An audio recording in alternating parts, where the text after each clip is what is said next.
Baik, assalamualaikum warahmatullahi wabarakatuh. Selamat pagi, salam sejahtera buat kita semua. Yang saya hormati rekan-rekan media yang sudah hadir pada kesempatan pagi hari ini di Polsek Kemayoran. Puji syukur pada Tuhan Maha Kuasa, pagi hari ini kita bisa berkumpul. Kami dari Polsek Kemayoran ingin menyampaikan terkait berita yang kemarin beredar yang viral dalam tindak pidana pengeroyokan yang terjadi di wilayah Kemayoran.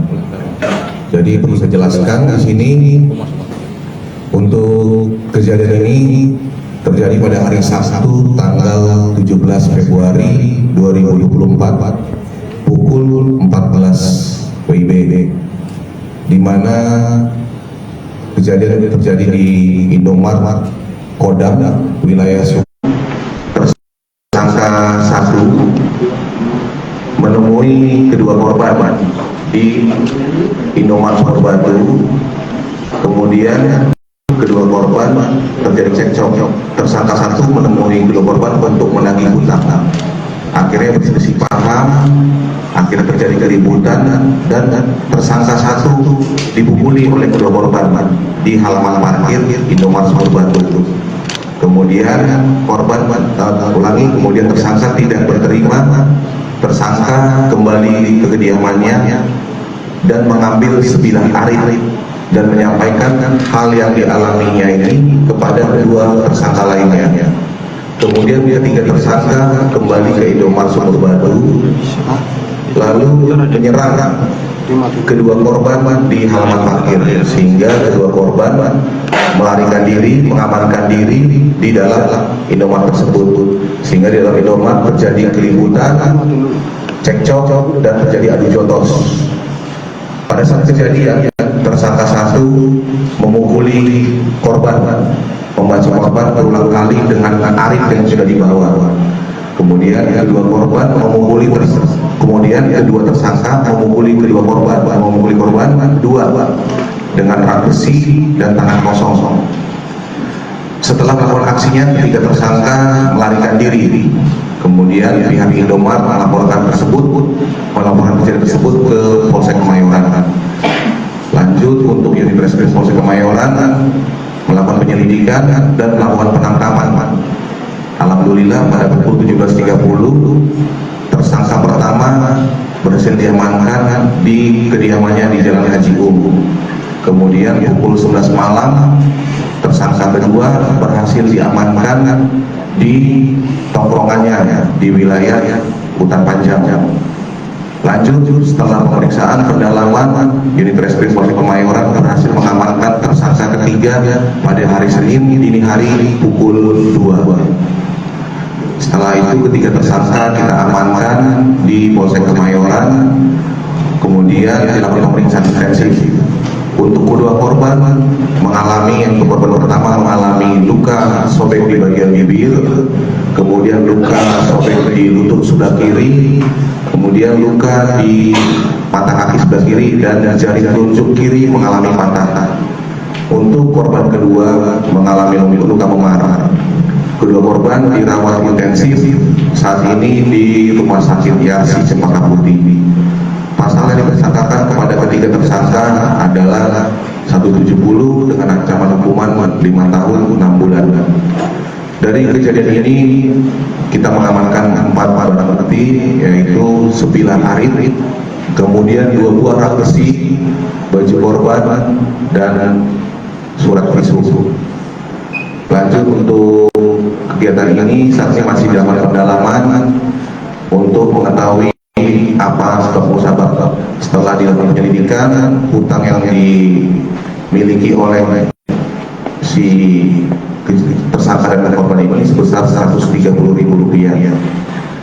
Kemudian langkah tindak lanjut yang kita lakukan ke depan adalah membuat pemeriksaan, kemudian melengkapi berkas pendalaman kepada ketiga tersangka dan melanjutkan ke berkas ke jaksa untuk diproses secara hukum. Saya rasa itu saja yang dapat kami sampaikan. Semoga untuk rekan-rekan semua bisa memahami apa adanya. Mohon maaf sebelumnya jika ada kekurangan. Terima kasih. Wassalamualaikum warahmatullahi wabarakatuh.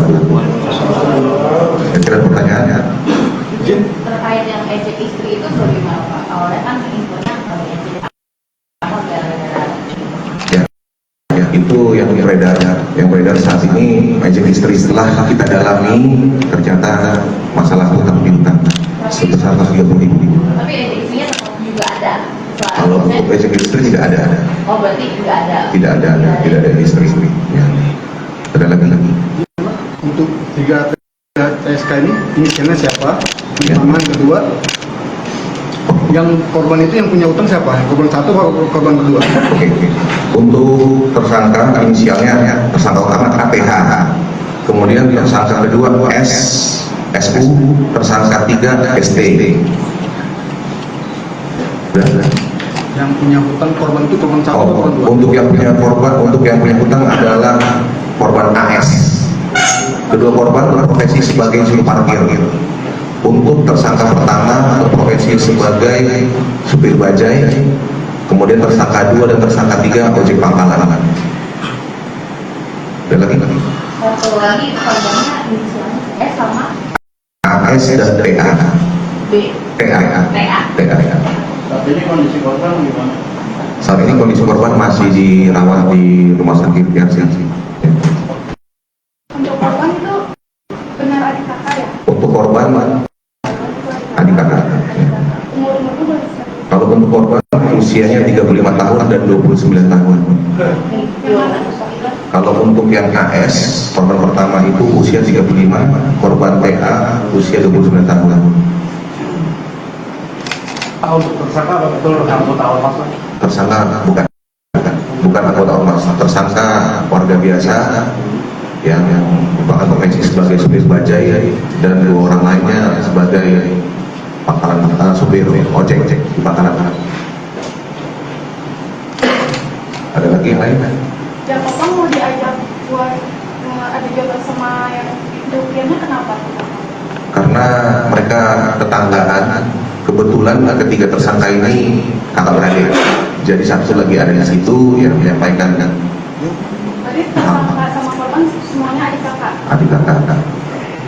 kalau selama itu kan mereka berfluktuasi di dalam Indomaret, terus mereka menimbulkan kerugian kan, itu mereka dituntut juga untuk mengganti rugi. Saat ini nanti masih kami dalami, masih kita periksa dari pihak Indomaret bagaimana untuk kedepannya. Pak, iya Pak, soal kan ketiga tersangka ini ditangkap di lokasi berbeda. Jadi saat penangkapan ada upaya perlawanan pada Kabur gitu Pak. Kalau untuk perlawanan itu pada yang dialami oleh tersangka yang ketiga ya. Sepertinya dia saat itu melawan, kaget, ngeles, ya, tapi ya berhasil diamankan kan oleh unit reskrim kami.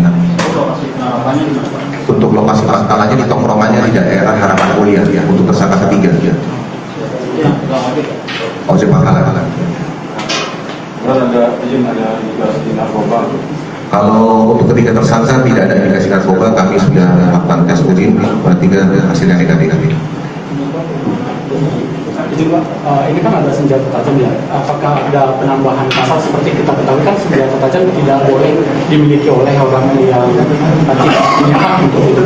Betul. Nanti ini untuk yang kedepannya kami masih koordinasi dengan jaksa umum. Dan apakah senjata itu pernah digunakan sebelumnya untuk kriminal lain dari tersangka, misalkan untuk begal atau apa? Kalau keterangan tersangka ini senjata dimiliki awalnya untuk koleksi saja. Untuk koleksi saja. Punya tersangka pribadi berarti. Iya. Dari rumah tersangka berarti ditemukan satu pucuk senjata tajam berarti Pak ya? Apa ada senjata lain yang ada di rumah tersangka? Jadi tersangka sempat membuang sajanya. Saat kita tangkap, kita minta untuk gimana ada uang, akhirnya berapa sih ya? Dibuang ke mana Pak? Di dekat rumahnya juga Pak. Tersangka utama ya? Iya.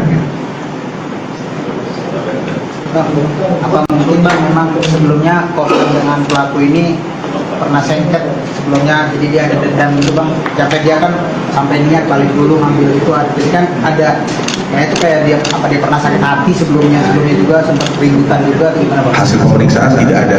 Jadi memang murni karena masalah utang piutang. Hanya mungkin bahasa yang disampaikan tidak enak, dia dikeroyok oleh kedua orang juru parkir ini, dia tidak berterima, dia kembali ke rumahnya. Denda. Motifnya itu saja. Ada pengakuan nggak pasal 30 itu di apa gitu? Kenapa sampai ada utang 30 itu? Apa? Belum, masih kita dalami Mbak. Saya rasa itu saja ya, cukup ya rekan-rekan ya.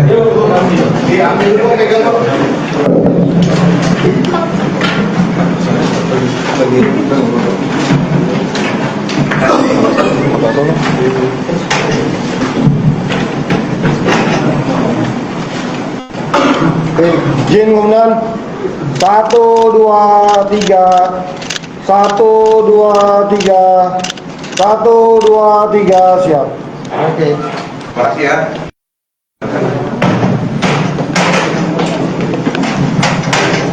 Demikian yang kami sampaikan. Terima kasih atas rekan-rekan media yang sudah hadir ke Polsek Kemayoran.